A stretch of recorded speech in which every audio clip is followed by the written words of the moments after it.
भजनपुरा के 9 नंबर गली में B171A में हूँ। और हमारे साथ में जाने माने शिक्षाविद डॉक्टर कामेश्वर झा जी, जो कि उपाध्यक्ष हैं बिहार राज्य उच्चतर शिक्षा परिषद के। और इस समय हमारा सौभाग्य है कि वो यहाँ पर वैसे स्वास्थ्य कारणों से आए हैं, और उनकी पत्नी की जो है वह स्वास्थ्य जो है वो अच्छी नहीं है और दिल्ली एम्स में चल रहा है। और एम्स स्वास्थ्य के ऊपर मैं इनसे पूछता हूँ कि बिहार के लोगों में स्वास्थ्य की जो दशा है वो कैसी है, फिर हम आगे शिक्षा की बात करेंगे। स्वागत है आपका। बिहार के लोगों को स्वास्थ्य के क्षेत्र में वर्तमान में समस्याएं हैं, लेकिन फिर भी मैं आपके माध्यम से बिहार के लोगों को धन्यवाद देना चाहूँगा, और बिहार की सरकार को, भारत सरकार को भी मैं धन्यवाद देना चाहूँगा कि पटना में एम्स खोला गया, दरभंगा में एम्स की प्रक्रिया चल रही है। अभी बिहार सरकार के द्वारा 200 एकड़ जमीन का प्रबंध किया गया है, लगभग 200 एकड़ जमीन का, वहां भी काम शुरू हो गया है। यह तो अर्थ फिलिंग, मिट्टी भरने का काम तो मैंने अपनी आंख से देखा है, मापी और मिट्टी भरने का काम वहां शुरू हुआ। और मुझे बहुत प्रसन्नता है आपके माध्यम से देशवासियों को ये कहने में कि भारत की वर्तमान सरकार ने कई दर्जन एम्स भारतवर्ष में खोले, लेकिन अभी विश्व स्तर पर एक जो गणना होती है, जांच होती है, उस गणना और जांच में एम्स दिल्ली दुनिया का सबसे अच्छा अस्पताल साबित हुआ है, और पटना का अस्पताल 50वां स्थान पर दुनिया के 100 सबसे बेहतरीन अस्पताल में पटना का एम्स भी आया है। ये दोनों खुशी की बात है। एक समय था जब ग्रामीण क्षेत्रों में इलाज के नाम पर केवल बाजारबाजी थी, कंपाउंडर और गांव के कुछ टॉप डॉक्टर के नाम पर लोगों का शोषण करते थे। अब ब्लॉक स्तर पर डॉक्टरों का पदस्थापन हुआ है, दवाएं लोगों को मिलने लगी हैं, और स्वास्थ्य का माहौल बदल रहा है। तो आपने सुना है इसे स्वास्थ्य के बारे में। स्वास्थ्य के बाद हम चलते हैं शिक्षा के बारे में। क्या पूछना चाहते हैं आप शिक्षा के बारे में? मैं शिक्षा के बारे में जानना चाहता हूं सर कि आप बिहार सरकार की शिक्षा निदेशक रह चुके हैं और कई प्रोफेसर, कई सारे विश्वविद्यालय इत्यादि में काम किए हैं, तो आपने शिक्षा के संबंधित जो बता रहे थे कि पीएचडी किए, भारत के सबसे पहला पीएचडी किसके ऊपर आपने किया? सरदार पटेल पर किया था, सरदार वल्लभ भाई रावल भाई पटेल पर। इस देश में पहला पीएचडी करने का गौरव मुझे प्राप्त हुआ था। पहला पीएचडी आपने जो है सरदार पटेल जी पर किए हैं। आपको क्या लगता है कि विश्व के अंदर भारत की यदि एक गुणगान किया जाए तो उसमें पटेल जी को, या चाहे भारत के अगर कई ऐसे पुरुषों की गिनती किया जाए तो उसमें किनको सबसे महत्वपूर्ण? साफ ये पूछना चाहते हैं इनसे कि जवाहरलाल नेहरू और पटेल में आप किसको एक प्राथमिकता? जी जी जी बिल्कुल। कहीं भी कोई संदेह नहीं है कि भारत जो आज है, आज का भारत, ये भारत शब्द, इस पर आपने कुछ अनौपचारिक चर्चा हमसे की थी। जी जी जी, ये था, ये शब्द था, लेकिन वस्तुतः यह केवल काल्पनिक शब्द था। भारत था नहीं, भारत था नहीं। चाणक्य ने, चंद्रगुप्त ने भारत बनाने की कोशिश की, लेकिन भारत में छोटी छोटी दूरी पर अलग अलग राजा थे, सबका झंडा अलग, सबका संविधान अलग, और सब कुछ कहने के लिए केवल भारत था। एक भावना में भारत का स्थान था, यथार्थ में नहीं था। न कोई भारत का झंडा था, न भारत का कोई संविधान था, न भारत की कोई सरकार थी। यह तो भारत देश को जवाहरलाल नेहरू जी प्रधानमंत्री बने, उनके उप प्रधानमंत्री और गृह मंत्री बने सरदार वल्लभ भाई पटेल। सरदार पटेल के कारण, उनकी दूरदर्शिता के कारण, उनके कूटनीति के कारण, उनके व्यवहार कुशलता के कारण देश में 565 देशी रियासत को मिलाकर भारत बना, एक झंडा बना, एक संविधान बना। हाँ, संविधान में थोड़ा खोट हुआ जम्मू कश्मीर को लेकर, लेकिन वह खोट जब सरदार पटेल बीमार थे, आसाम चले गए थे, आसाम से लौटे तो पता चला कश्मीर को विशेष राज्य का दर्जा दिया जा रहा है, तो उन्होंने जवाहरलाल नेहरू जी से बात किया और कहा कि मैं तो त्याग पत्र दे दूंगा इसके कारण अगर ये होगा तो। तब समझौता हुआ शेख अब्दुल्ला, जवाहरलाल नेहरू और सरदार पटेल जी के बीच में।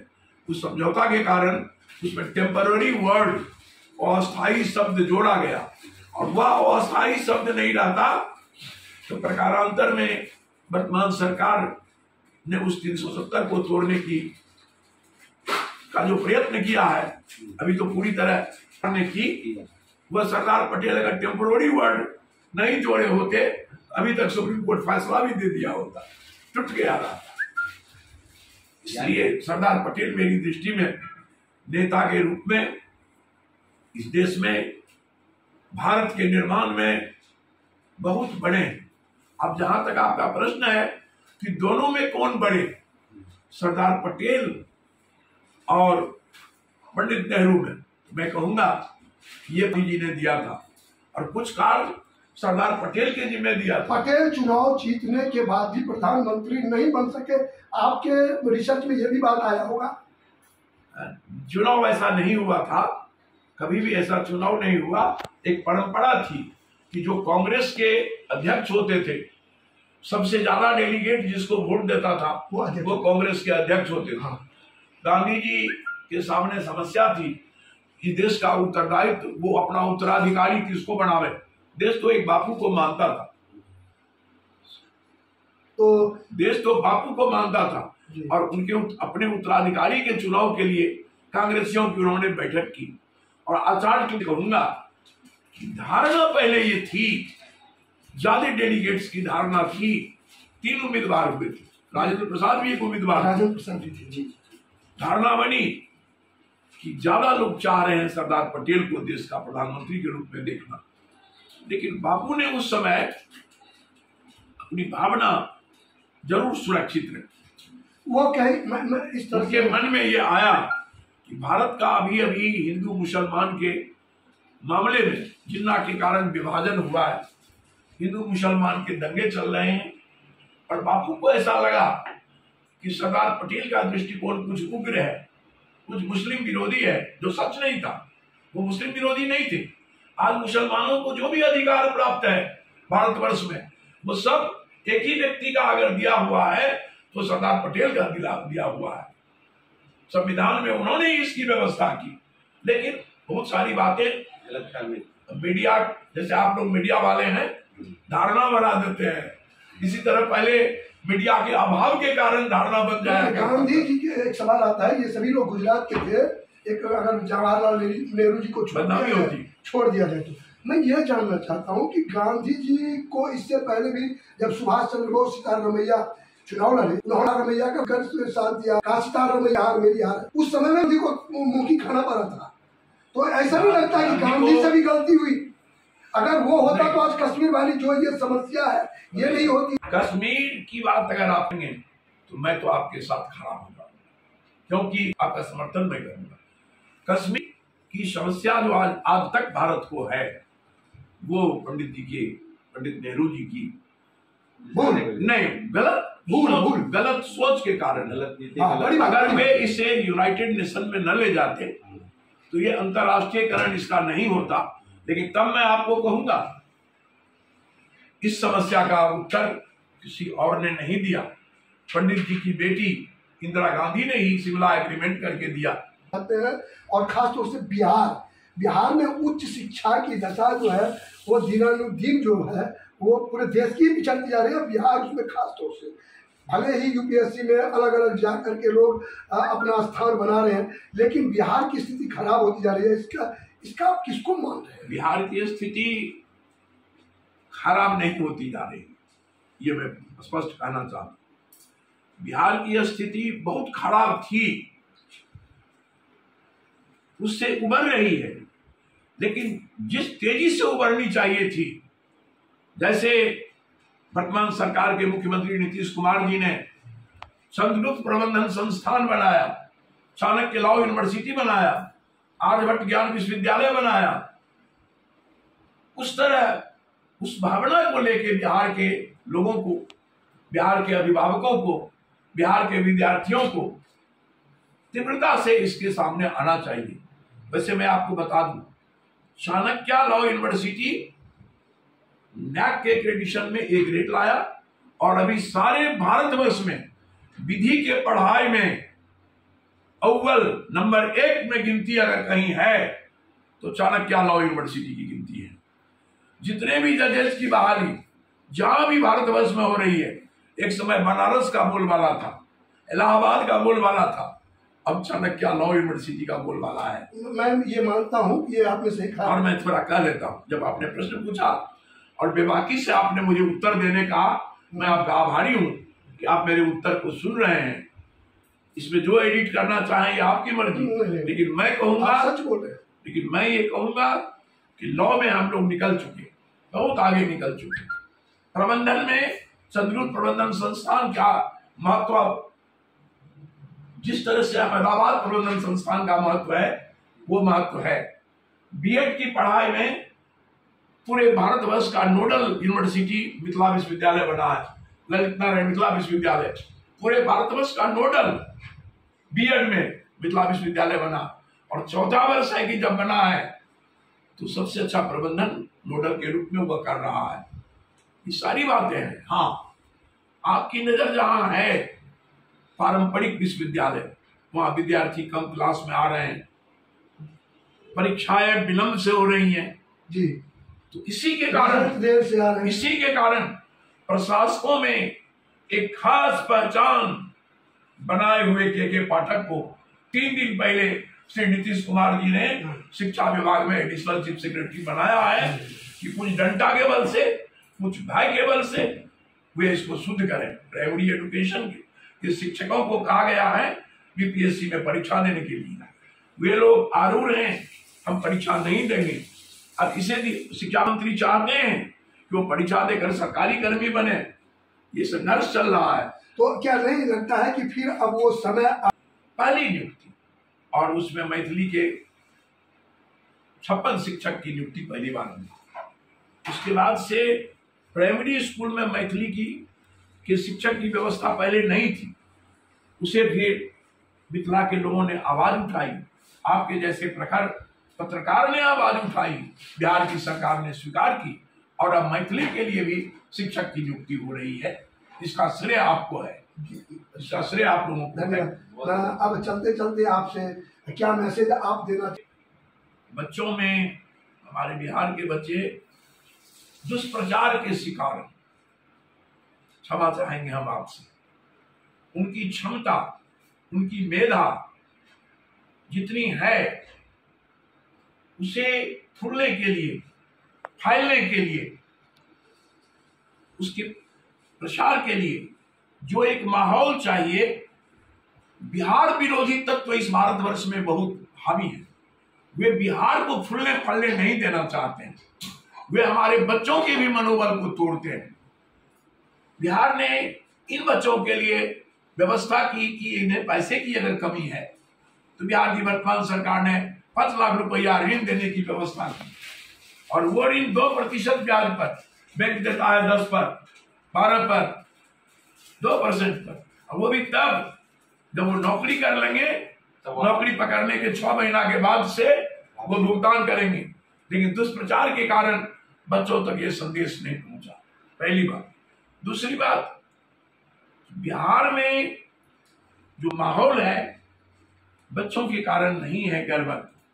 बिहार को जब तक जातिवाद से मुक्त नहीं कीजिएगा, जब तक जातीय घृणा दूर नहीं कीजिएगा, कोई ब्राह्मण का बच्चा अगर टॉप करता है तो उसकी कोई मान्यता नहीं है, यदि किसी गैर ब्राह्मण की नजर में।